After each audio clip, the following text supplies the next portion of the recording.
Hello साथियों, welcome to my YouTube channel study but smart वे।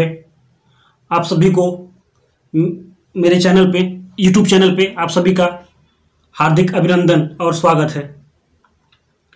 आज हम लोग आप लोग के बीच में क्लास 9th एनसीईआरटी साइंस की पहला अध्याय पहला चैप्टर लेके आप लोग के बीच में आ रहे हैं।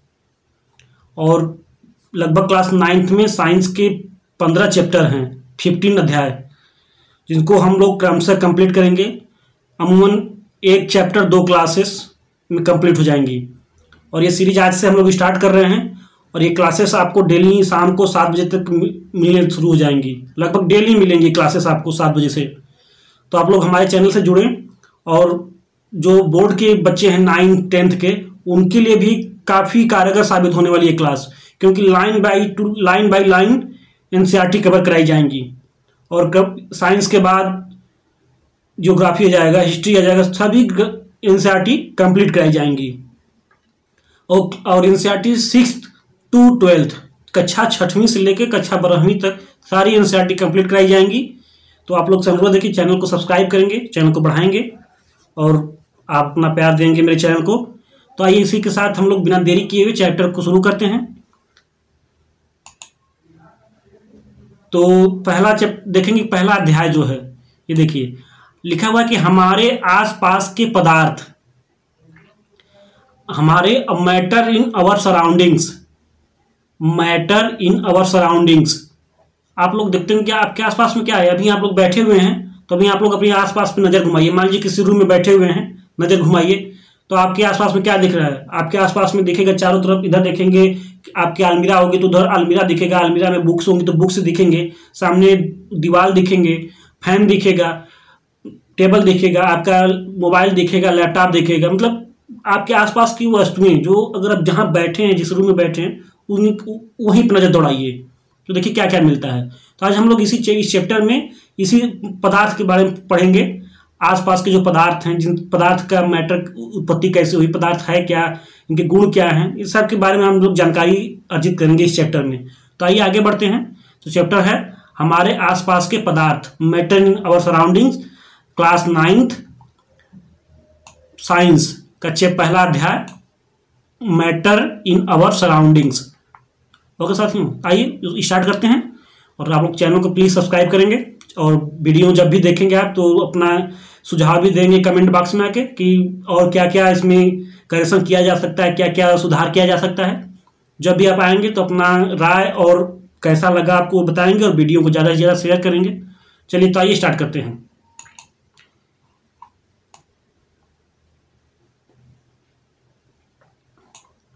देखिए लिखा हुआ है कि अपने चारों ओर नजर दौड़ाने पर, ये देखिए कि अपने चारों ओर नजर दौड़ाने पर हमें विभिन्न प्रकार की वस्तुएं नजर आती हैं जिनका आकार, आकृति और बनावट अलग अलग होता है।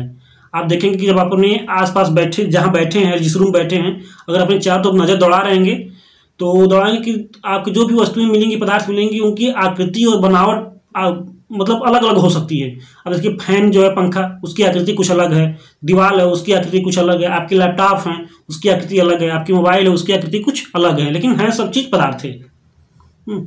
अलग अलग होता है। इस विश्व में, यहां से देखिए, इस विश्व में प्रत्येक वस्तु जिस सामग्री से बनी होती है, मतलब इस विश्व में जो प्रत्येक वस्तु जिस सामग्री से बनी होती है। मान लीजिए जो फैन है तो फैन में क्या क्या लगेगा, तो जो सामग्री लगी है फैन में, या मोबाइल बनाए तो मोबाइल में क्या क्या लगेगा, तो मोबाइल में जो सामग्री लगी है उसे वैज्ञानिकों ने पदार्थ माना है। तो मोबाइल बनाने में जो सामग्री यूज आई है, फैन बनाने में जो सामग्री प्रयोग में ली गई है, टेबल बनाने में जो सामग्री प्रयोग की गई है, उसे ही वैज्ञानिकों ने पदार्थ का नाम दिया है। या देखिए, जिस हवा में हम श्वास लेते हैं, जिस हवा में हम लोग श्वास लेते हैं, जो हम भोजन खाते हैं, मतलब जिस हवा में हम लोग सांस लेते हैं, जो भोजन हम लोग खाते हैं, पत्थर, बादल, तारे, पौधे एवं पशु, यहाँ तक कि पानी की एक बूंद, रेत का एक कण, ये सभी पदार्थ है। देखिए क्या क्या है कि ये हवा में हम लोग श्वास लेते हैं, जो भोजन खाते हैं हम लोग, जो पत्थर है, बादल है, तारे हैं, पशु हैं, यहाँ तक कि जो पानी के हम लोग बूंद पीते हैं, पौधे हैं, रेत का कण है, सारी चीज पदार्थ हैं। ये सभी पदार्थ हैं। ध्यान देने योग्य बात यह भी है कि ऊपर लिखी सभी वस्तुओं का द्रव्यमान होता है और ये कुछ न कुछ आयत स्थान घेरती हैं। तो बहुत मुख्य और इंपॉर्टेंट बात है साथियों। इसको आप देखेंगे कि पदार्थ की डिफिनेशन आपको यहाँ मिलेगी। पदार्थ क्या होता है, जब पता करेंगे कि पदार्थ क्या होता है तो देखेंगे कि आपको क्या लिखा होगा कि ये सभी पदार्थ हैं। ध्यान देने योग्य बात, आपसे पूछा कि व्हाट इज मैटर, तो लिखेंगे कि मतलब पदार्थ किसी वस्तु का द्रव्यमान और स्थान होता है, दैट इज मैटर।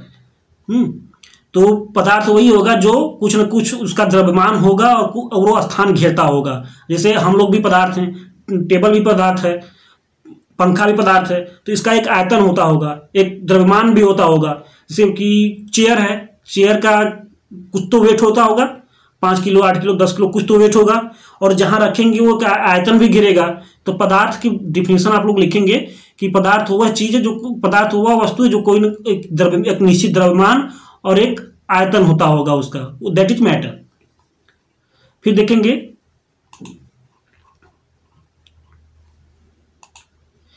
प्राचीन काल से ही मनुष्य अपने आसपास को, देखिए प्राचीन काल से ही मनुष्य अपने आसपास को समझने का प्रयास करता है। बहुत एंशिएंट हिस्ट्री से, मतलब प्राचीन काल से, जब मानव सिंधु सभ्यता से लेके आज मानव जो है अपने आसपास को समझने का प्रयास करता है। भारत के प्राचीन दार्शनिकों ने पदार्थ को 5 मूल तत्वों में वर्गीकृत किया है। जो भारत के मतलब प्राचीन जो भारत के दार्शनिक रहे हैं, दार्शनिकों ने पदार्थ को 5 मूल तत्वों में वर्गीकृत किया है। और 5 मूल तत्व क्या हैं, आप लोग सिंपल सा याद रखेंगे, एक वर्ड है भगवान। ठीक है, भगवान। थोड़ा सा साथियों माउस लिख रहे हैं तो थोड़ा सा गड़बड़ हो रहा है, लेकिन ये वर्ड है भगवान।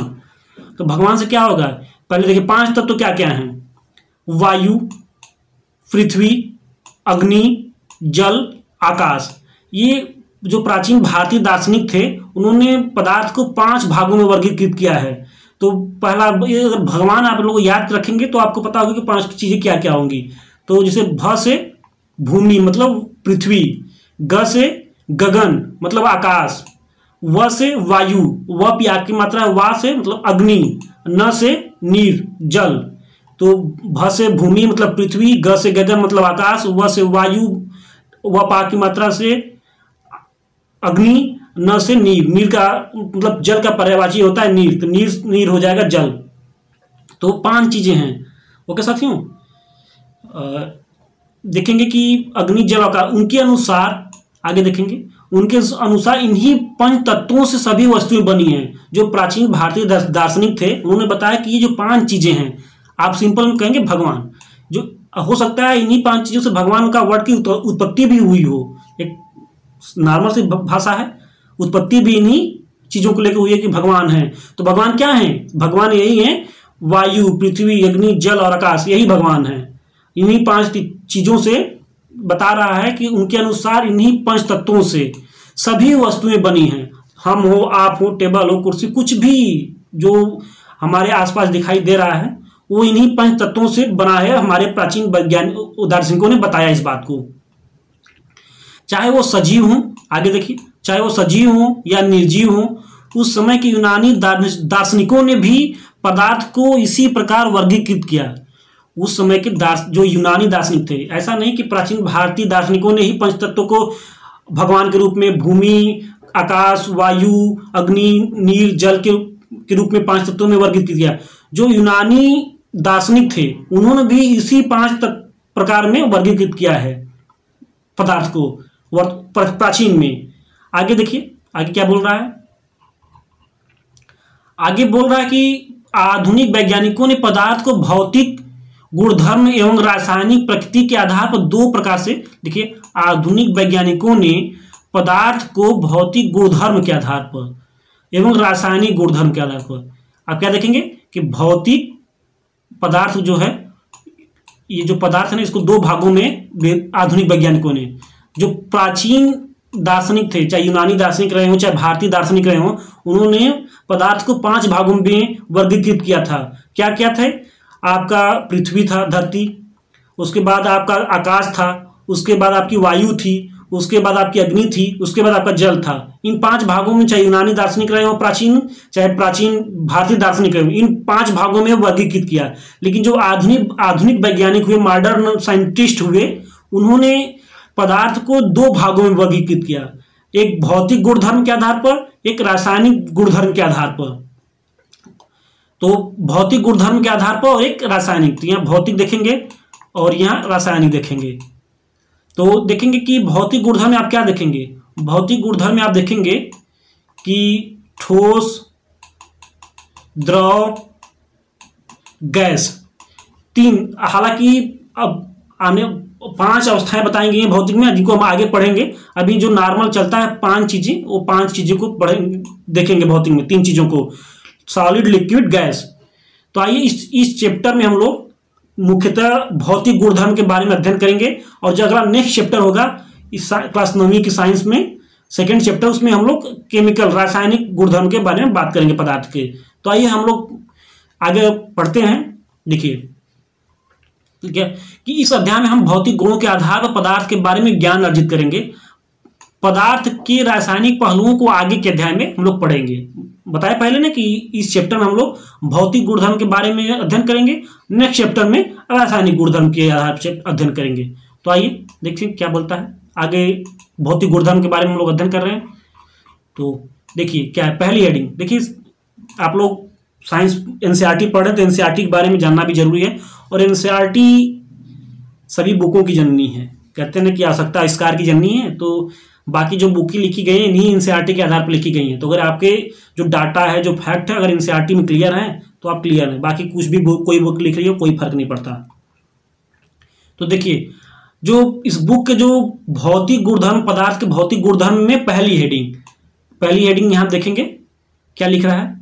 देखिए, बता रहा है कि पदार्थ का भौतिक गुणधर्म में 1.1 पहली हेडिंग का सब हेडिंग पदार्थ का भौतिक स्वरूप, उसकी सब हेडिंग पदार्थ कणों से मिलकर बना होता है। तो पहली हेडिंग क्या है, तो उसमें देखिए पदार्थ कणों से मिलकर बना होता है। जैसे आप हेडिंग डालते हैं ना कि शीर्षक, अब शीर्षक में आप उसमें सब हेडिंग डालेंगे कि शीर्षक का मुख्य बातें क्या हैं, कई तरह से आप डालेंगे प्रश्न। तो वैसे ही पहली हेडिंग है पदार्थ का भौतिक स्वरूप, उसमें आपकी सब हेडिंग है पदार्थ कणों से मिलकर बना होता है। कैसे बना होता है आइए नीचे अध्ययन करते हैं। देखें कि बहुत समय तक पदार्थ की प्रकृति के बारे में 2 विचारधाराएं प्रचलित थीं। बहुत समय तक जो पदार्थ की प्रकृति है उसके बारे में 2 विचारधाराएं प्रचलित थीं। एक विचारधारा, जो पहली विचारधारा का यह मानना था कि पदार्थ लकड़ी के टुकड़े की सतत है। जो पदार्थ है वो लकड़ी के, जैसे लकड़ी का ये टुकड़ा हो गया, मान लीजिए लकड़ी का टुकड़ा हो गया, इसकी तरह ये सतत है, जो पहली विचारधारा मानती थी।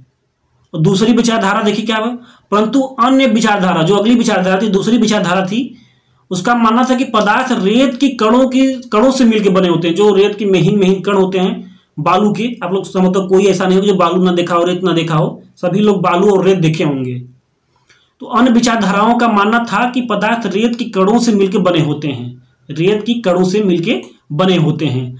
आइए क्रियाकलाप, एक प्रैक्टिकल, एक प्रयोग के माध्यम से पदार्थ के स्वरूप के बारे में निर्णय करते हैं कि सतत है या कणों से बने हैं। एक प्रयोग हम लोग आगे अभी क्रियाकलाप करेंगे, प्रैक्टिकल करेंगे, और उसमें हम लोग ये देखेंगे कि पदार्थ लकड़ी की भांति सतत है या बालू के रेत के कण की तरह है। तो आइए हम लोग आगे देखते हैं कि पदार्थ क्या है।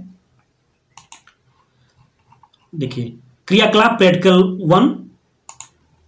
1.1। देखिए इसमें क्या बोला कि एक 100 ml का बीकर लें। बीकर मतलब जब आप क्लासेस में, स्कूल में पढ़ते होंगे, जाते होंगे विद्यालयों में, तो आप देखते होंगे कि जब लैब में जाते होंगे तो कांच की आपको लैब के लिए दी जाती होगी, बीकर बोलते हैं उसको। नॉर्मल आप लोग ग्लास देखेंगे कि नॉर्मल ग्लास में, तो एक 100 ml का बीकर लें या ग्लास लें। इस बीकर को जल से आधा भरकर जल के स्तर पर निशान लगा दें। मान लीजिए कि आपका ये ग्लास है, ठीक है, आपने ग्लास लिया और इसमें आधा 100 ml जल ले लिया।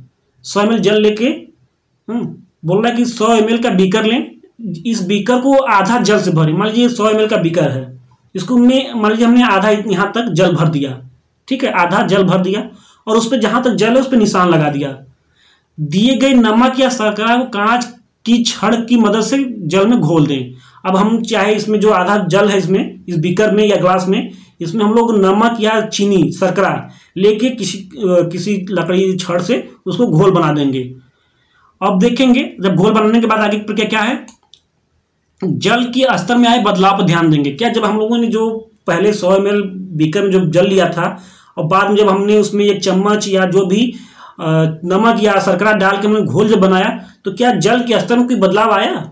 आप लोग अपने घर में प्रैक्टिकल करेंगे कि जब हम लोगों ने इसमें डाल के जब घोल बना दिया तो क्या देखेंगे कि जो हमने निशान दिया था पहले जल का, क्या उसके स्तर में कोई बदलाव आया? तो ध्यान देंगे आपके अनुसार नमक या शर्करा क्या हुआ, ये कहाँ गायब हो गए। जो हम लोगों ने एक सॉलिड फॉर्म में चाहे नमक हो चाहे शर्करा हो हम लोगों ने जल में मिलाया, लेकिन ये गायब हो गए कुछ समय बाद जब घोल हम लोगों ने उसको हिलाया तो ये कहाँ चले गए?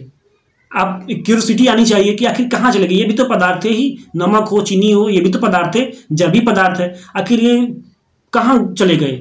आगे देखिए, क्या जल के स्तर में कोई बदलाव आया? जल के स्तर में बदलाव आया, आप घर पे प्रैक्टिकल देख सकते हैं। आइए आगे देखते हैं।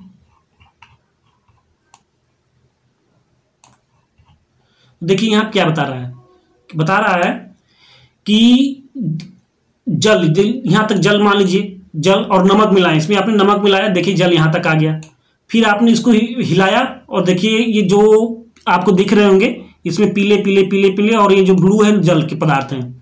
तो जल और नमक आके एकदम सिर में बैठ गए, लेकिन जल के स्तर में कोई बदलाव नहीं हुआ, कोई बदलाव जल के स्तर। आपने यहाँ तक जल भरा था, उसमें चम्मच या एक चम्मच शर्करा या नमक मिला के जब घोल बना दिया तो उसी जल में घुल गया शर्करा या नमक, लेकिन जल के स्तर में कोई बदलाव नहीं हुआ। इससे अब क्या पता चलेगा? इससे आपको ये पता चलेगा कि कहीं न कहीं पदार्थों के बीच में एक रिक्त, पदार्थ के कणों के बीच में एक रिक्त स्थान भी होता है जहां नमक या चीनी के शर्करा मतलब कण जाके बैठ गए उन बीच रिक्त स्थानों में। तो ये आपको जानकारी ये मिलेगी कि जो जल है, जल के पदार्थ हैं, जो कण हैं, कहीं न कहीं उनके बीच में रिक्त स्थान जरूर होता होगा। इन्हीं रिक्त स्थानों में जो शर्करा या नमक थी उनके कण जाके बैठ गए। देखिए क्या बोल रहा है, जब हम जल में नमक घोलते हैं तो नमक के कण जल के कणों के बीच में रिक्त स्थानों में समावेशित हो जाते हैं। हमने बताया ना कि जो जल के कण थे, जो पदार्थ के कण थे, उनके बीच में एक रिक्त स्थान होता है, बस माइनर रिक्त स्थान होते होंगे कहीं, तो वहीं पे जाके नमक और शर्करा के कण भी बैठ गए। आइए आगे देखते हैं।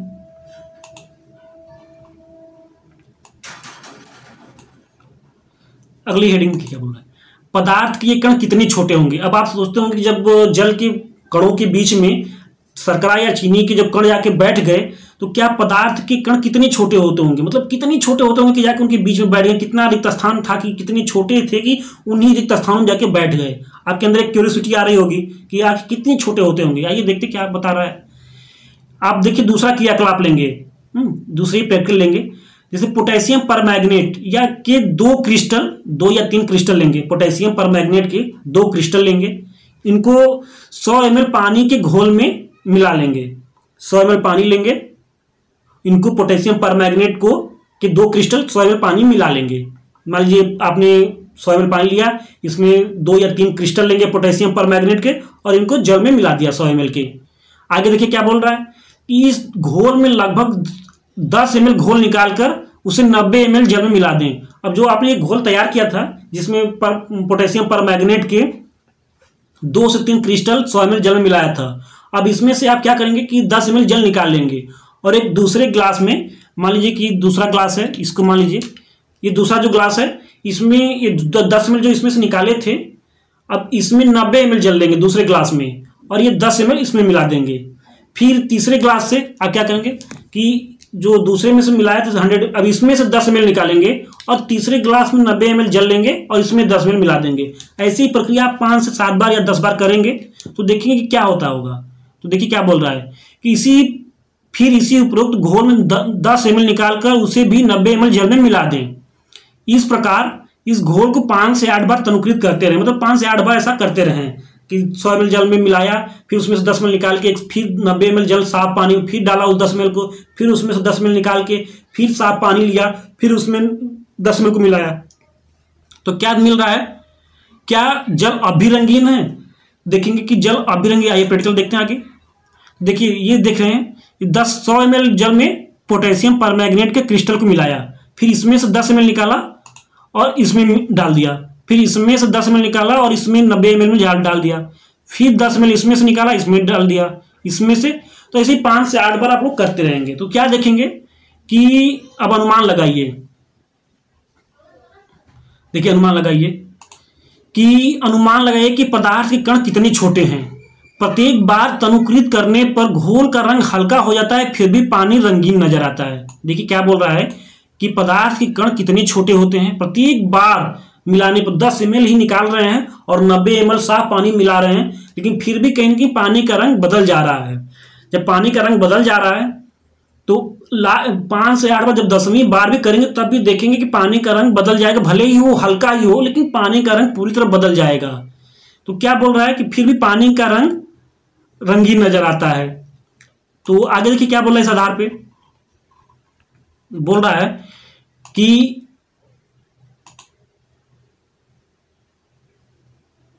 एक मिनट साथियों,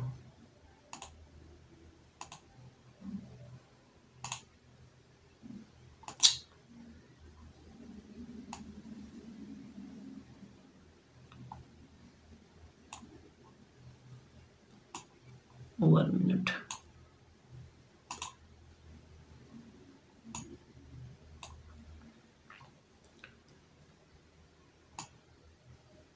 देखिए क्या बोल रहा है, बोला कि यह प्रयोग दर्शाता है कि पोटेशियम परमैंगनेट, देखिए कहा कि यह प्रयोग दर्शाता है कि पोटेशियम परमैंगनेट के बहुत छोटे से क्रिस्टल, मतलब बहुत 10 ml भी निकाल रहे हैं आप, 90 ml जल में साफ मिला रहे हैं, फिर भी वो पानी को रंगीन कर दे रहा है।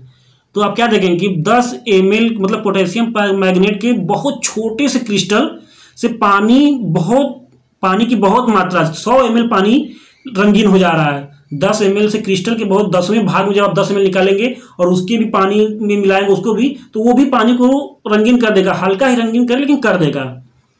तो इससे हम यह निष्कर्ष निकाल सकते हैं कि पोटेशियम परमैंगनेट के केवल एक क्रिस्टल में कई सूक्ष्म कण होते होंगे, मतलब पोटेशियम परमैंगनेट के एक क्रिस्टल में कई सूक्ष्म कण होते होंगे, जो कि हम 10वें भाग में भी देखें कि पानी को रंगीन कर दे रहा है। ये कण छोटे कणों से विभाजित होते रहते हैं अंततः, मतलब पदार्थ के कण बहुत छोटे छोटे अति सूक्ष्म होते हैं। आइए आगे देखते हैं क्या बोल रहा है।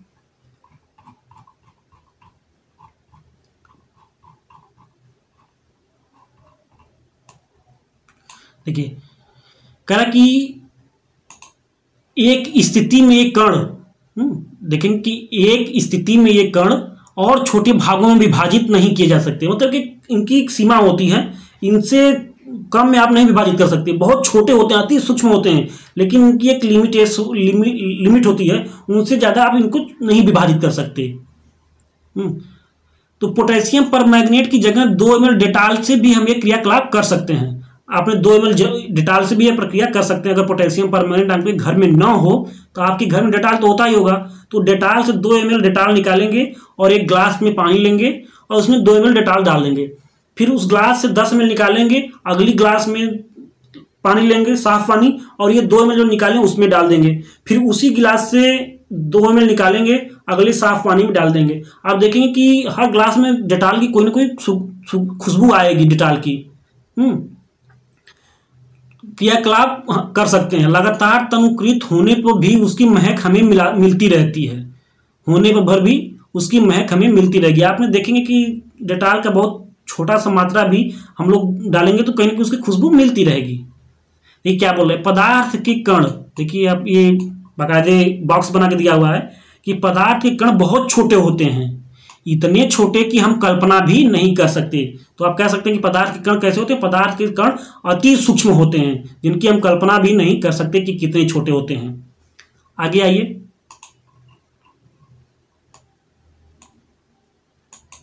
देखिए क्या बोल रहा है कि देखिए हम लोगों ने अभी देखा कि पदार्थ के जो कण कैसे होते हैं, तो अभी उस बारे में हमने देखा। अगली हेडिंग है पदार्थ के गुण के बारे में, पदार्थ के कैरेक्टरिस्टिक्स के बारे में, अभिलाक्षणिक गुण के बारे में कि पदार्थ के गुण कैसे होते हैं। अभी तो पदार्थ के हम लोग कणों के साइज के बारे में कि पदार्थ के कण कितने छोटे होंगे, इस बारे में हम लोग जानकारी अर्जित की। आगे हम लोग जो हेडिंग है वो बता रहा है कि पदार्थ के कणों के अभिलाक्षणिक गुण, मतलब अभिलाक्षणिक का इंग्लिश होगा कैरेक्टरिस्टिक्स। इंग्लिश भी जानते रहिए, कभी कभी हिंदी टफ हो जाती है। तो देखिए इसमें जो हेडिंग है उसकी सब हेडिंग क्या है, पदार्थों के कणों के बीच में रिक्त स्थान होता है। हम लोगों ने ऊपर जो प्रैक्टिकल किया देखा कि जैसे जल लिया, जल में नमक या चीनी का जो शर्करा हमने घोल मिलाया, उस जल में चीनी और नमक के कण कहाँ चले गए, कहीं ना कहीं जल के बीच में, जल के कणों के बीच में जाके वो बैठ गए। तो हम लोगों ने देखा कहीं ना कहीं पदार्थ के कणों के बीच में रिक्त स्थान पाए जाते हैं। तो देखिए क्या बोल रहा है कि पहली हेडिंग है पदार्थ के कणों के अभिलाक्षित गुण। तो पहला गुण क्या है कि पदार्थ के कणों के बीच रिक्त स्थान होता है, ये हेडिंग है, सब हेडिंग। देखिए इसमें क्या बोल रहा है कि क्रियाकलाप 1.1 और 1.2 जो हम लोगों ने पोटेशियम परमैंगनेट का क्रियाकलाप किया, जो हम लोगों ने पानी में जल या नमक का, पानी में शर्करा या नमक का जो हम लोगों ने क्रियाकलाप किया, उसके माध्यम से देखिए क्या बोलो कि नमक शर्करा डेटाल या पोटेशियम परमैंगनेट के कण समान रूप से पानी में वितरित हो गए। हम लोगों ने जो ऊपर किया है उसमें देखे कि चाहे पोटेशियम परमैंगनेट के कण रहे हो या शर्करा के कण रहे हो, चाहे डेटाल के कण रहे हो, मतलब ये पानी में जाके समान रूप से वितरित हो गए, असमान नहीं, कहीं बहुत ज्यादा कहीं बहुत कम। आप लोग घर में शरबत बनाते होंगे तो शरबत क्या कहीं बहुत ज्यादा मीठा कहीं बहुत कम होता होगा, नहीं होता होगा, बराबर मीठा होता होगा। कम ही मीठा रहे, अगर ज्यादा पानी में कम चीनी डालेंगे तो कम मीठा होगा, लेकिन बराबर होगा। बशर्ते आप लोग ये मत करिएगा कि ग्लास में आधा ग्लास लिए और उसमें साइड से पानी डाल दिए और अपने पूरा ग्लास में शरबत पी रहे हैं, तो आपका मीठा तो लगेगा ही, ये नहीं करिएगा। देखिए क्या बोल रहा है, फिर आगे देखिए समान रूप से वितरित हो गए। इसी प्रकार जब हम चाय, कॉफी या नींबू पानी बनाते हैं, शरबत बनाते हैं, चाय बनाते हैं, कॉफी बनाते हैं, एक पदार्थ कण दूसरे पदार्थ के कणों के रिक्त स्थानों में समावेशित हो जाते हैं। मतलब आप चाय भी बनाएंगे, चाय में चीनी का पता नहीं चलेगा, कॉफी बनाएंगे उसमें भी पता नहीं चलेगा, नींबू पानी का शरबत बनाते हैं उसमें भी पता नहीं चलेगा। तो इससे क्या पता चलता है कि एक कण के पदार्थ दूसरे कण के पदार्थों के, जैसे मान लीजिए कि पानी है, पानी एक पदार्थ है, दूसरे कण मतलब चीनी है वो भी एक पदार्थ है। तो क्या बोला कि एक कण के पदार्थ दूसरे कणों के पदार्थ के रिक्त स्थानों में समावेशित हो जाते हैं। कहाँ बैठेंगे, जो जल के कणों के बीच में रिक्त स्थान है उसमें चीनी के शर्करा जाके बैठ जाएंगे। तो आपको सिंपल से बात जाने कि एक कण के पदार्थ दूसरे कणों के पदार्थ के रिक्त स्थानों में जाके समावेशित हो जाते हैं। आगे देखिए, यह दर्शाता है कि पदार्थ के कणों के बीच में पर्याप्त रिक्त स्थान होते हैं। यह बता रहा है कि पदार्थ के कणों के बीच में पर्याप्त रिक्त स्थान होते हैं। तो पहला गुण आप लोगों ने क्या देखा, पहला गुण आप लोगों ने देखा कि पदार्थ के कणों के बीच में रिक्त स्थान पाए जाते हैं। ठीक है, पहला गुण नोट करिएगा। पदार्थ की डिफिनेशन क्या बताया गया था आपको, पदार्थ का डिफिनेशन बताया गया था कि जिस भी वस्तु का एक निश्चित द्रव्यमान और एक निश्चित आयतन होगा दैट इज मैटर, वो पदार्थ होगा। पहली बात डिफिनेशन याद रखेंगे। दूसरी बात, पहला गुणधर्म ये है कि पदार्थ के कणों के बीच में खाली स्थान या रिक्त स्थान पाए जाते हैं। आगे देखिए दूसरी हेडिंग क्या बोल रहा है, अभी बोल रहा है कि पदार्थ के कण निरंतर गतिशील होते हैं। पदार्थ के कण निरंतर गतिशील होते हैं। तो आइए देखिए कैसे गतिशील होते हैं।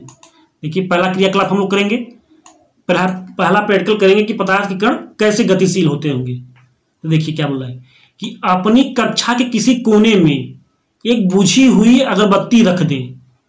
इसकी सुगंध लेने के लिए आपको इसके कितने समीप जाना पड़ता है।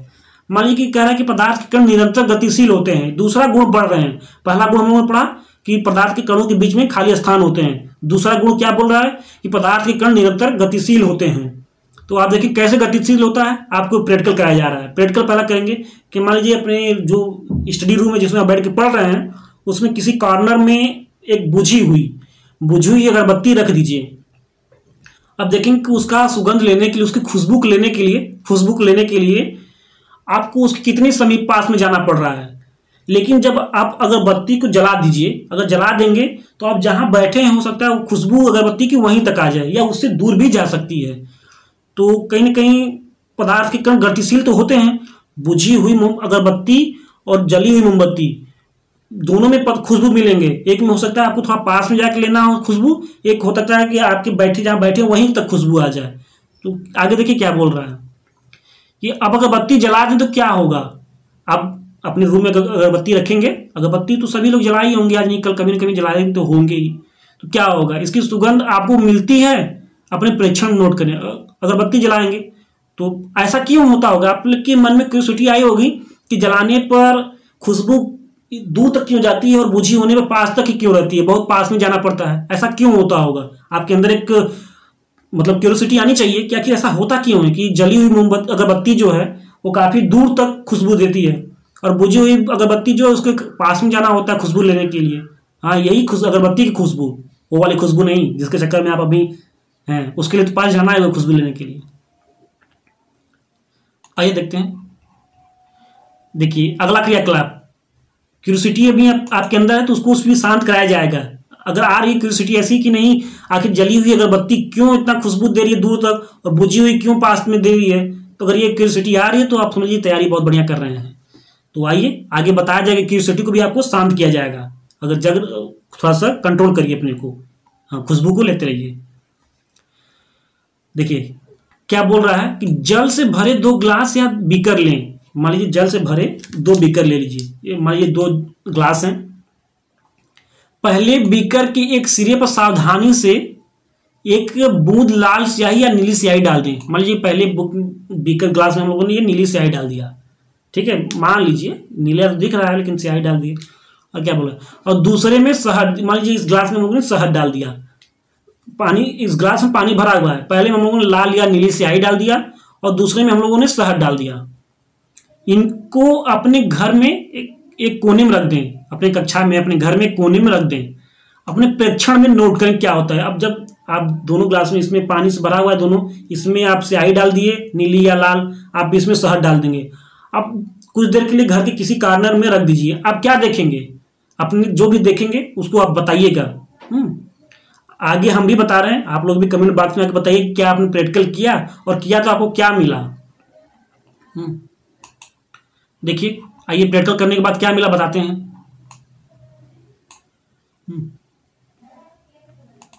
देखिए क्या बोल रहा है कि स्याही की बूंद डालने के तुरंत बाद आपने क्या देखा, आप देखेंगे कि स्याही की बूंद जो ही जल में डाले वो पूरी तरह से जल में घुल गया, लेकिन जो शहद आपने पानी में डाला वो थोड़ा समय ले रहा है। ऐसा क्यों, क्योंकि स्याही कहीं ना कहीं ज्यादा शहद की गाढ़ा और ज्यादा होने की वजह से शहद थोड़ा टाइम ले रहा है। स्याही शहद की अपेक्षा हल्की थी, मतलब उतनी गाढ़ा नहीं थी शहद की जितनी।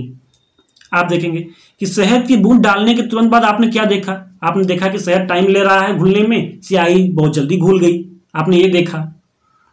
स्याही का रंग पूरे जल में एक समान रूप से फैलने में कितने देर या कितने दिन या कितने घंटे लगे, तो आप लोग समय भी नोट करेंगे।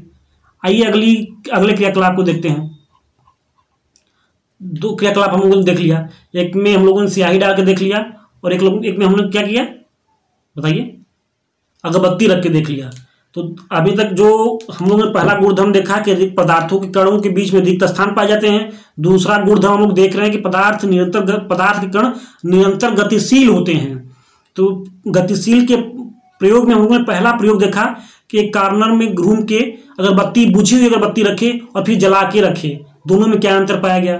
फिर हम लोगों ने एक ग्लास 2 ग्लास लिया, एक में शहद डाल के देखा, एक में स्याही डाल के देखा कि इसमें क्या अंतर होता है। फिर अगला क्रियाकलाप इसी हेडिंग में कि पदार्थ के कण निरंतर गतिशील होते हैं में तीसरा प्रैक्टिकल कर रहे हैं हम लोग। प्रैक्टिकल याद रखेंगे तो आपको अच्छी तरह समझ में आ जाएगा। देखिए क्या बोल रहा है, तीसरे प्रैक्टिकल में एक ग्लास में गर्म पानी और दूसरे में ठंडे पानी, मतलब देखिए आपके अगर अंदर क्यूरियोसिटी आई होगी उस टाइम अगरबत्ती के समय की बुझी हुई अगरबत्ती क्यों ज्यादा दूर तक जाती है और मतलब क्यों पास तक रहती है और जली हुई अगरबत्ती क्यों दूर तक उसकी खुशबू जाती है। तो आइए आज यहाँ पे भी इस टॉपिक में आपका क्यूरियोसिटी शांत हो जाएगी। देखिए क्या बोल रहा है कि एक ग्लास पानी से दूसरा ठंडे पानी से, मतलब 2 ग्लास लीजिए, एक में गर्म पानी एक में ठंडा पानी, उसमें कॉपर सल्फेट या पोटेशियम परमैंगनेट के क्रिस्टल डालें। आप देखेंगे कि पहले 2 ग्लास लीजिए, एक में गर्म पानी रखिए एक में ठंडा पानी और उसमें पोटेशियम परमैंगनेट या कॉपर सल्फेट के क्रिस्टल डाल दें, हिलाएं नहीं उसको।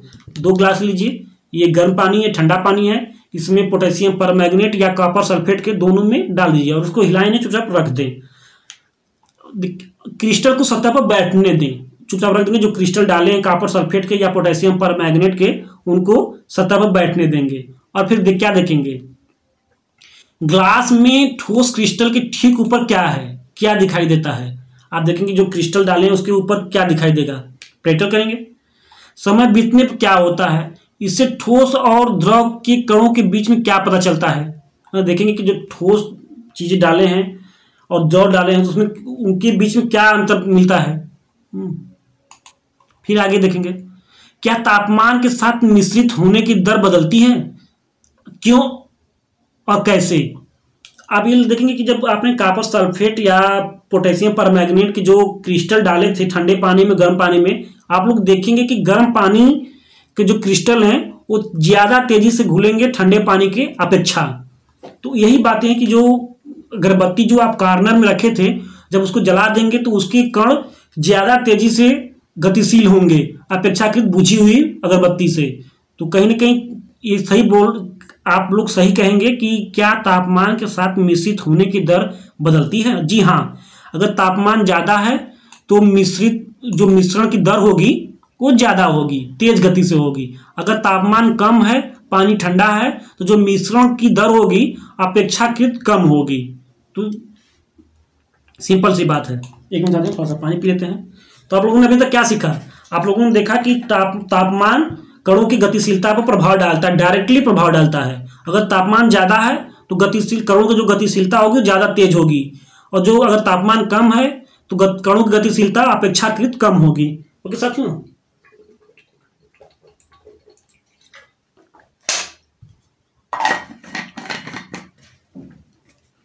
तो ये बातें हैं। एक बार फिर से आप लोगों से रिक्वेस्ट है कि चैनल को सब्सक्राइब करेंगे साथियों, और वीडियो जब भी देखेंगे तो कमेंट बॉक्स में अपने सुझाव को भी देंगे। और ये क्लासेस आपको रेगुलर मिलेंगी 7 बजे कल से अपलोड कर दी जाएंगी। और आप आइए देखिए इसको, अपने ज्ञान को आगे बढ़ाइए, और चैनल को बिना सब्सक्राइब किए नहीं जाना है। जो जाएगा उसको पाप लगेगा, क्योंकि बहुत मेहनत कर रहा है भाई आपका। ओके, चलिए देखिए आगे बढ़ते हैं। तो आप लोग नोट कर लिया कि जो पदार्थ का जो टेम्परेचर होता है डायरेक्टली प्रोपोर्शनल होता है उसकी गति से, पदार्थ के कण की गति से। अगर टेम्परेचर ज्यादा तो पदार्थ के कण की गति ज्यादा होगी, पदार्थ के तापमान कम होगा तो पदार्थ के कण की गति कम होगी। तो डायरेक्टली उसके तापमान के पदार्थ के। आइए देखिए क्या बोलता है कि उपरोक्त तीनों क्रियाकलापों से, देखिए उपरोक्त तीनों क्रियाकलापों से हमने निम्नलिखित निष्कर्ष निकाला। जो हम लोगों ने अभी ऊपर जो अगरबत्ती के प्रयोग किया, फिर उसके बाद हम लोगों ने आके स्याही और शहद का जो प्रयोग किया, फिर उसके बाद हम लोगों ने आके गर्म पानी और ठंडे पानी में हम लोगों ने पोटेशियम परमैंगनेट या कॉपर सल्फेट के जो तीनों प्रयोग किए हम लोग ऊपर के तीनों, उससे हम लोग किस निष्कर्ष पर पहुंचे, ये बताता है कि किस निष्कर्ष पे हम लोग पहुंचे। तो देखेंगे कि पदार्थ के कण निरंतर गतिशील होते हैं। कहीं ना कहीं पदार्थ के कण निरंतर गतिशील होते हैं। गतिशील होते हैं तभी तो घुल जा रहे हैं, गतिशील होते हैं तभी तो अगरबत्ती कॉर्नर में रखे हैं, खुशबू हमारे नाक तक आ जा रही है। खुशबू, अगरबत्ती खुशबू भाई, वो वाली खुशबू नहीं, उसके लिए तो आपको बुलाना होगा, जाना होगा, ठीक है। अगरबत्ती की खुशबू, भटकिए नहीं, ध्यान को लगाइए अगरबत्ती की खुशबू पे, मोबाइल वाली खुशबू पे नहीं। तो देखिए पदार्थ के कण निरंतर गतिशील होते हैं, अर्थात उनमें गतिज ऊर्जा होती है। एक क्वेश्चन बहुत इंपॉर्टेंट बन रहा है आपके लिए, ये सब्जेक्टिव और ऑब्जेक्टिव दोनों तरह से आपके एग्जाम में आ सकते हैं कि पदार्थ के कण में कौन सी ऊर्जा पाई जाती है, पदार्थ के कणों में कौन सी ऊर्जा पाई जाती है। आपके लिए बोल दिया जाएगा कि स्थितिज ऊर्जा, गतिज ऊर्जा, दोनों कोई नहीं, आप लोग को चुनना हो जाएगा। तो आप लोग देखते हैं कि पदार्थ के कण निरंतर गतिशील होते हैं, तो इनमें गतिज ऊर्जा पाई जाती है। तो इस बात को नोट करेंगे। पहला क्वेश्चन है, अभी आप लोगों ने क्या क्या देखा, आप लोगों ने देखा कि पदार्थ के कण अति सूक्ष्म होते हैं। अब पदार्थ की डिफिनेशन के बारे में आप लोग क्या देखा कि किसी भी जो भी वस्तु एक द्रव्यमान होता है और एक स्थान घेरती है, मतलब आयतन होता है। जिस भी वस्तु का द्रव्यमान होगा और एक आयतन होगा, दैट इज मैटर। वाला मैटर नहीं, खुशबू वाला, पदार्थ वाला मैटर, ठीक है। तो पहली कोई डिफिनेशन ये हो गया। दूसरा है कि पदार्थ अति सूक्ष्म है, जिनकी हम लोग कल्पना भी नहीं कर सकते कि कितने छोटे हैं। और फिर उसके बाद हम लोगों ने पदार्थ के गुण धर्म देख रहे हैं कि पदार्थ में क्या क्या गुण पाए जाते हैं। तो पहला गुणधर्म हम लोगों ने क्या देखा, कमेंट करेंगे आप लोग। पहला गुणधर्म, पदार्थों के कणों के बीच में रिक्त स्थान पाए जाते हैं। दूसरा गुणधर्म हम लोग देख रहे हैं कि उनमें पदार्थ के कण निरंतर गतिशील होते हैं। और इसलिए पूछ लिया जाए कि अगर पदार्थों के कणों में कौन सी ऊर्जा पाई जाती है, तो आप लोग बोलेंगे गतिज ऊर्जा पाई जाती है। आगे देखिए क्या बोल रहे हैं, तापमान बढ़ने से कणों की गतिज ऊर्जा तेज हो जाती है। हम लोगों ने देखा कि जब अगरबत्ती बुझी हुई थी और फिर अगरबत्ती जलाने के बाद कहीं ना कहीं बुझी अगरबत्ती के पास हम लोग जाते थे उसकी खुशबू लेने के लिए, और जो अगरबत्ती जला दिए तो उसको पास नहीं, हम लोग जहाँ बैठे हैं खुशबू वहीं तक आ गई। तो आप लोग देखे होंगे कि तापमान बढ़ाने से, जैसे तापमान बढ़ा, कणों की गतिज ऊर्जा तेज हो जाती है। तो आप लोग को डायरेक्टली प्रोपोर्शनल होगा टेम्परेचर से पदार्थ, डायरेक्टली प्रोपोर्शनल होगा। तापमान बढ़ने से गतिज ऊर्जा भी बढ़ जाती है। क्यों नहीं बढ़ जाएगी? आप लोग देखे होंगे कभी, आप लोग भी तो पदार्थ हैं, हम भी पदार्थ हैं, आप लोग भी पदार्थ हैं। अगर कभी आप लोग को ठंडे तवा जो जिसपे रोटी वोटी बनाई जाती है घर में, अगर उस पर ठंडा तवा पर बैठा दिया जाए तो आराम से हम लोग बैठ कर हालचाल करेंगे ऐसे, और कैसे हो पूछेंगे ना।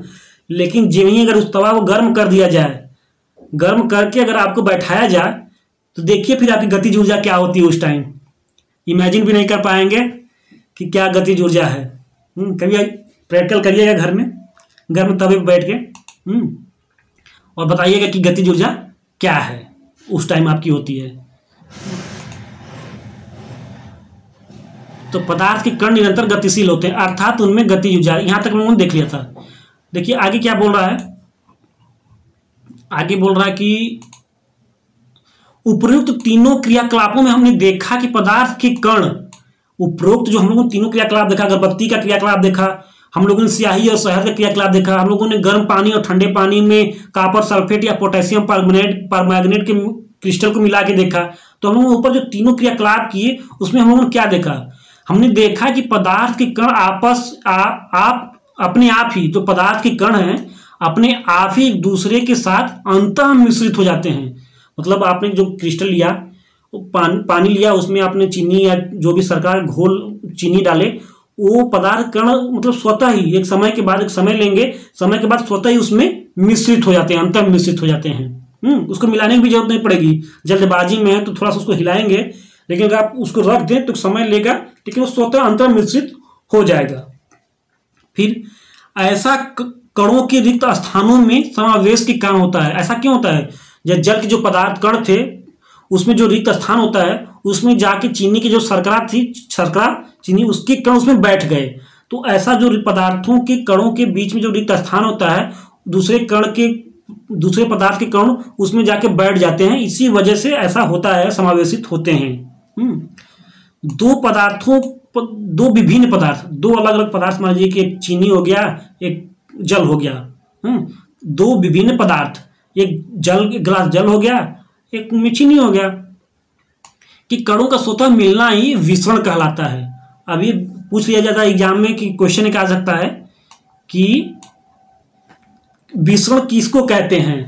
अगर आपसे पूछ ले कि विसरण किसको कहते हैं, तो बोल दिया जाएगा कि दो सामान्य पदार्थों का स्वतः मिलना, दो सामान्य पदार्थों का स्वतः मिलना, पहला ऑप्शन। दूसरा ऑप्शन दे दिया जाएगा दो विभिन्न पदार्थों का स्वतः मिलना, तीसरा ऑप्शन दोनों, चौथा ऑप्शन दे दिया जाएगा कि कोई नहीं। तो आप लोग क्या चूज करेंगे कि आपको यहाँ सीधे लिखा गया है कि दो अलग अलग पदार्थों के कणों का स्वतः मिलना ही विसरण कहलाता है। ओके साथियों, नोट करेंगे क्वेश्चन से। हमें यह भी पता चलता है कि गर्म करने पर, जब हम लोग किसी पानी को गर्म कर देंगे और उसमें जब हम लोग शर्करा डालेंगे, चीनी डालेंगे, तो कहीं तेजी से घुलेगा ठंडे पानी की अपेक्षा। तो क्या देखेंगे, गर्म करने पर विसरण तेज हो जाता है। ऐसा क्यों होता है?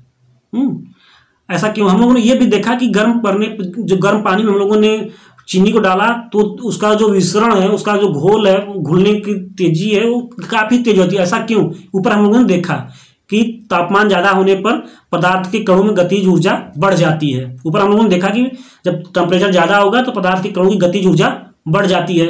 अगरबत्ती के भी माध्यम से देखा, जब खुशबू आपके पास आ रही थी, अगरबत्ती की खुशबू, फिर से नोट करेंगे, वो वाली खुशबू नहीं भाई, तुम्हारा ध्यान खुशबू पे चला जा रहा है, नहीं जाएगा ना। चलिए आइए आगे बढ़ते हैं। फिर देखिए हम लोगों ने अब तक क्या क्या देखा। हमने हर टॉपिक के बाद आपको रिवीजन करा रहा हूं। हम लोगों ने अभी तक पदार्थ के डिफिनेशन देखा, पदार्थ की साइज के बारे में हम लोगों ने चर्चा किया कि पदार्थ के कण आकार कैसे होते होंगे। जो लोगों ने देखा कि पदार्थ के कण अति सूक्ष्म होते होंगे, जिनकी कल्पना करना भी आसान नहीं है। उसके बाद हम लोगों ने आ गए पदार्थ के गुण पे। तो पहला गुण हम लोगों ने क्या देखा? पहला गुण हम लोगों ने देखा कि पदार्थ के कणों के बीच रिक्त स्थान पाए जाते हैं। दूसरा गुणधर्म हम लोग क्या देखा? दूसरा गुणधर्म हम लोगों ने देखा कि पदार्थ के कण निरंतर गतिशील होते हैं। ठीक है, तो अगर आपसे क्वेश्चन पूछ लिया जाए कि पदार्थ के कण कैसे होते हैं, तो पदार्थ के कण निरंतर गतिशील होते हैं। पूछ लिया जाए कि पदार्थों में कौन सी ऊर्जा पाई जाती है, पदार्थ के कणों में कौन सी ऊर्जा पाई जाती है, तो आप लोग बोलेंगे गतिज ऊर्जा पाई जाती है। ठीक है, ये अगर पूछ लिया जाए कि क्या पदार्थ के कणों के तापमान को बढ़ा दिया जाए तो क्या गतिज ऊर्जा बढ़ जाएगी, गतिज ऊर्जा घट जाएगी, या दोनों होगा? कोई नहीं होगा। तो आप लोग बोलेंगे कि पदार्थ के कणों की गतिज ऊर्जा, तापमान बढ़ाने पर गतिज ऊर्जा बढ़ जाएगी। ओके साथियों, आगे देखिए क्या बोल रहा है। पदार्थ के कण एक दूसरे को आकर्षित, हम लोग वो तीसरा गुण देख रहे हैं। दो गुणधर्म, पदार्थ के कणों के बीच में रिक्त स्थान पाए जाते हैं। दूसरा था पदार्थ के कण निरंतर गतिशील होते हैं। तीसरा गुण क्या बोल रहा है? देखिए तीसरा गुण बोल रहा है कि पदार्थ के कण एक दूसरे को आकर्षित करते हैं।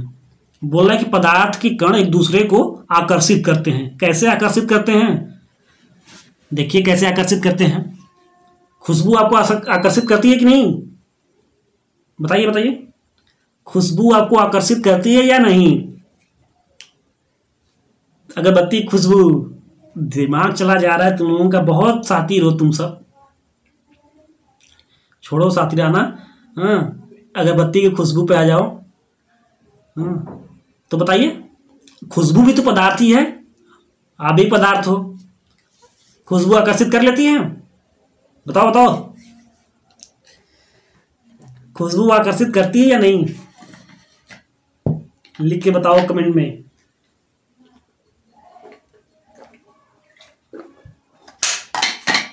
नहीं बताना है, चलिए नहीं बताइए, कोई बात नहीं। लेकिन मालूम है तुम लोग हो शातिर, खुशबू अगर आकर्षित न करे तब लोग तो भी तुम लोग करा ही लोगे। आइए देखते हैं पदार्थ के तीसरे गुणधर्म के बारे में। दो हम लोगों ने ऊपर देख लिया था। तो क्या बोल रहा है कि पदार्थ के कण एक दूसरे को आकर्षित करते हैं। कैसे आकर्षित करते हैं? आइए प्रयोग करते हैं। हाँ, प्रयोग करते हैं। देखिए, इस खेल को एक मैदान में खेलें। एक खेल है, इसको एक मैदान में खेलेंगे। आगे बताए गए ढंग से 4 समूह बनाकर मानव श्रृंखला बनाएं। इस खेल को हम लोग मतलब घर में नहीं खेलेंगे, मैदान में खेलेंगे, और बताए गए ढंग से 4 समूह बनाएंगे। जिसे 4 समूह बनाएंगे इस खेल के लिए। देखिए क्या क्या बोल रहा है। देखिए ये लोग खुशबू ही हैं। इनमें से किसकी किसकी खुशबू है? कमेंट करो, बताओ किसी खुशबू दिखाई दे रही है? नहीं दिखाई दे रही है। चलो तुम लोग अगरबत्ती खुशबू ध्यान दो। ये खुशबू तो आती रहेंगी जीवन में। इनका क्या है, रोजगार पालोगे ना तो खुशबू मिल जाएंगी, लेकिन अगर बेरोजगार रहोगे ना तो खुशबू भी निकल लेंगी। इनको चाहिए रोजगार, पैसा। तो ठीक है, आइए देखिए पहला समूह ईद मिस्मी नर्तकों का। जो हम लोगों ने 4 समूह हम लोग बात की थी बनाने की, तो पहला समूह ईद मिस्मी नर्तकों की। इस तरह एक दूसरे को पीछे से कस के पकड़ लेंगे। देखिए शाहरुख खान स्टाइल में, खुशबू के, ठीक है, शाहरुख खान स्टाइल में पकड़ेंगे। तो देखिए देखिए पकड़ा हुआ है। देखिए ये देखिए पीछे से कमर में हाथ लगा के ऐसे पकड़ लिए हैं, ईद मिस्मी नर्तकों की स्टाइल में। ठीक है, पहला जो ग्रुप बना। आगे दूसरा देखेंगे। देखिए दूसरा क्या बोल रहा है। दूसरा समूह एक दूसरे का हाथ पकड़कर मानव श्रृंखला बनाएंगे। एक दूसरे का हाथ पकड़ के ऐसे, पहला तो कमर में हाथ डाल के खुशबू की तरह, दूसरा हम लोग हाथ पकड़ के श्रृंखला बनाएंगे। तीसरा क्या बोल रहा है, देखिए तीसरा समूह केवल उनको उंगलियों के सिरे को छूकर श्रृंखला बनाएंगे। तीसरा हम लोग ऐसे, जो जितने लोग हैं ऐसे उंगलियों को छूकर श्रृंखला बनाएंगे। अब देखिए पहला ग्रुप हम लोगों ने ऐसे कमर पकड़ के ग्रुप बनाया, दूसरा ग्रुप हम लोगों ने हाथ पकड़ के इस तरह ग्रुप बनाया, तीसरा ग्रुप हम लोगों ने इस तरह उंगलियों को टच करके ग्रुप बनाया। ठीक है, देखिए क्या बोल रहा है। अब चौथा समूह उपरोक्त वर्णित तीनों मानव श्रृंखलाओं को, जो हम लोगों ने तो तीनों ग्रुप बनाए ऊपर के, चौथा समूह उपरोक्त जो ऊपर के तीनों ग्रुप बने हैं तो श्रृंखलाओं को तोड़कर छोटे समूह में बांटने का प्रयास करें। अब जो तीसरा समूह, चौथा ग्रुप है, वो जा रहा है तीनों ग्रुपों को तोड़ने के लिए। मान लीजिए एक इधर खड़ी है, एक इधर खड़ा है, इधर तीनों ग्रुप। अब किसको तोड़ना आसान होगा? जो इस तरह से लगा हुआ है उसको तोड़ना आसान होगा, जो इस तरह से लगा उसको तोड़ना आसान होगा, या जी शाहरुख खान स्टाइल में कमर पकड़ के खड़े सब लोग उनको तोड़ना आसान होगा। जो तो चौथा ग्रुप है उनको तोड़ने के लिए जा रहा है। तो आप लोग देखेंगे जो इस तरह से है उनको तोड़ना आसान होगा। आगे देखिए क्या कहना चाह रहा है। यदि हम प्रत्येक विद्यार्थी को पदार्थ का एक कण माने, यदि हम प्रत्येक विद्यार्थी को पदार्थ का एक कण माने तो किस समूह के कणों में एक दूसरे को सबसे अधिक बल से पकड़ रखा है? तो आप लोग देखेंगे जो नर्तकी मिसमी स्टाइल में, ईद मिसमी स्टाइल में खड़े थे, उन्होंने काफी मजबूती से पकड़ रखा है। ओके, आगे बढ़ते हैं। दूसरा क्रियाकलाप देखेंगे कि दूसरा क्रियाकलाप क्या बोल रहा है। देखिए, एक लोहे की कील लेंगे, एक लोहे की कील लेंगे, एक चाक का टुकड़ा लेंगे और एक रबड़ बैंड लेंगे। ठीक है, एक लोहे की कील लेंगे, एक चाक का टुकड़ा लेंगे, एक रबड़ बैंड लेंगे, फिर इन पर हथौड़ा से मार करेंगे। कील पर, खुशबू पे नहीं तो खुशबू पे मार देंगे ना तो खुशबू भाग जाएगी। ठीक है, खुशबू को नहीं मारिएगा, वैसे भी आसानी से खुशबू मिलती नहीं है। हाँ, तो इन पर एक हथौड़ा मारकर, काट कर, खींच कर उसे भंगुर बनाने का प्रयास करेंगे। जिसे कील पर हथौड़ा मारेंगे, काटेंगे, खींच कर भंगुर करने का प्रयास करेंगे। इन तीनों में से किसके कण अधिक बल से एक दूसरे से जुड़े हैं?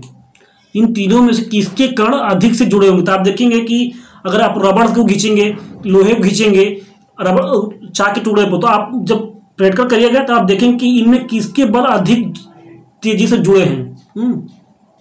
ओके, आगे आप लोग देखेंगे अगला जो अगली क्रियाकलाप है, एक थाली में जल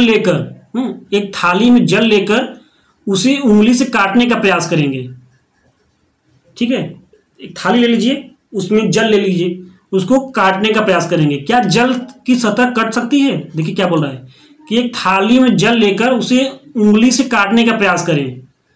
क्या जल की सतह कटती है? जल की सतह न कटने का कारण क्या? आप पानी लेंगे, इस तरह काटते जाएंगे, उसको पानी को लेकर इस तरह काटेंगे तो क्या जल की सतह कट जाती है? नहीं कटती है। क्यों नहीं कटती है? क्योंकि पदार्थ के कण आपस में एक दूसरे को आकर्षित करते हैं। आप काटते जाएंगे, पानी मिलता जाएगा, आप उंगली उसमें से निकालते जाएंगे, पानी मिलता जाएगा। क्यों? क्योंकि पदार्थ के कण आपस में एक दूसरे को आकर्षित करते हैं, तो वो कटेंगे नहीं। ठीक है, आगे देखिए, आगे क्या बोल रहा है। बोल रहा है कि देखिए, तो उपरोक्त तीनों क्रियाकलाप सुझाते हैं कि पदार्थ के कणों के बीच एक बल कार्य करता है। जो हम लोगों ने ऊपर तीनों क्रियाकलाप देखे, हम लोगों ने कील पे, रबड़ बैंड पे, या थाली में पानी लेके जो हम लोगों ने अभी तो क्रियाकलाप किए, उनसे हम लोग क्या निष्कर्ष पाए? हम लोगों ने निष्कर्ष पाया कि पदार्थ के कणों के बीच एक बल कार्य करता है। क्या बल कार्य करता है? जैसे हम लोगों ने पानी लिया, उसको उंगली से काट रहे हैं तो पानी कट जा रहा है? नहीं कट रहा है, नहीं कट रहा है। क्यों नहीं कट रहा है? क्योंकि उनके बीच एक बल कार्य कर रहा है जिसको हम लोग बोलते हैं आकर्षण बल, अट्रैक्टिव फोर्स। जो खुशबू आप लोग को लगाती है, खुशबू रहेगी दिल्ली और आप लोग रहेंगे यूपी में किसी शहर में, और वहीं से वो लोग वहीं से वो आकर्षण बल लगा लेगी। यह बल कणों के एक साथ रखता है। इस आकर्षण बल का देखिए क्या बोलता है, पदार्थ के कण के बीच एक बल कार्य करता है। यह बल कणों को एक साथ रखता है। जो पदार्थ है उनके कणों, उनके बीच में एक बल कार्य करता है जिनको आकर्षण बल बोलते हैं। और एक आकर्षण बल का सामर्थ्य प्रत्येक पदार्थ में अलग अलग होता है। आकर्षण बल कितना ज्यादा होगा पदार्थ की साइज पर डिपेंड करेगा। पदार्थ की साइज बड़ी है तो पदार्थ का कण आकर्षण बल ज्यादा होगा, पदार्थ की साइज छोटी है तो आकर्षण बल कम होगा। फिर देखिए अगला क्या बोल रहा है। इसमें बोल रहा है कि प्रश्न, हम लोगों ने निम्नलिखित में से कौन से पदार्थ हैं? अभी हम लोगों ने ऊपर देखा कि पदार्थ कौन कौन से हैं। हम लोगों को एग्जाम्पल, कुर्सी भी इसका द्रव्यमान है, ये पदार्थ है।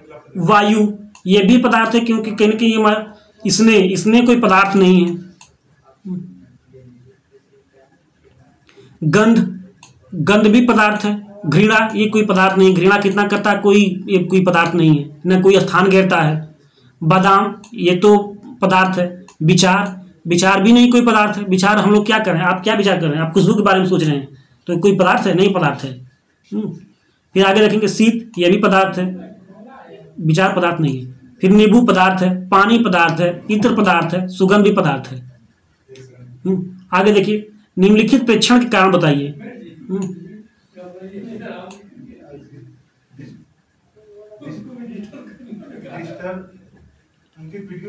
गर्मा गर्म खाने की गंध कई मीटर दूर से ही आपके पास पहुंच जाती है। गर्मा गर्म, आप देखते हैं कि जब खाना बनता है तो गर्मा गर्म खाने की गंध कई मीटर दूर से ही आपके पास पहुंच जाती है। लेकिन ठंडे खाने की महक लेने के लिए आपको उसके पास जाना पड़ता है। स्विमिंग पूल में गोताखोर पानी काट पाता है, इसमें चलिए ठीक है, आगे बढ़ते हैं।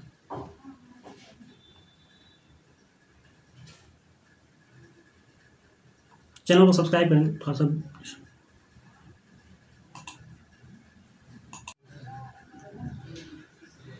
तो साथियों, अभी आप लोग देखेंगे, गर्मा गर्म खाने की गंध कई मीटर दूर से ही आपके पास पहुंच जाती है, लेकिन ठंडे खाने की महक लेने के लिए आपको उसके पास जाना पड़ता है। ऐसा क्यों होता है? हम लोगों ने देखा कि जब किसी पदार्थ के कण की जो हम लोग तापमान बढ़ाते हैं तो उसकी गतिज ऊर्जा बढ़ जाती है। किसी पदार्थ के तापमान को जब हम लोग बढ़ाते हैं तो उसकी कणों की गतिज ऊर्जा बढ़ जाती है। तो गर्मा गर्म खाने की, जब गर्म खाना रहेगा तो उसका तापमान बढ़ा रहेगा, तो उसकी गतिज ऊर्जा, उसकी कणों की गतिज ऊर्जा काफ़ी बड़ी रहेगी। तो हम लोग जहाँ बैठे रहेंगे वहीं तक उसकी खुशबू आ जाएगी, खुशबू, खाने की खुशबू, वो वाली नहीं। अगला देखेंगे, जब ठंडा खाना होगा तो उसकी गतिज ऊर्जा अपेक्षाकृत गर्म खाने से कम रहेगी, तो उसकी खुशबू कम आएगी, मतलब दूर तक नहीं जाएगी।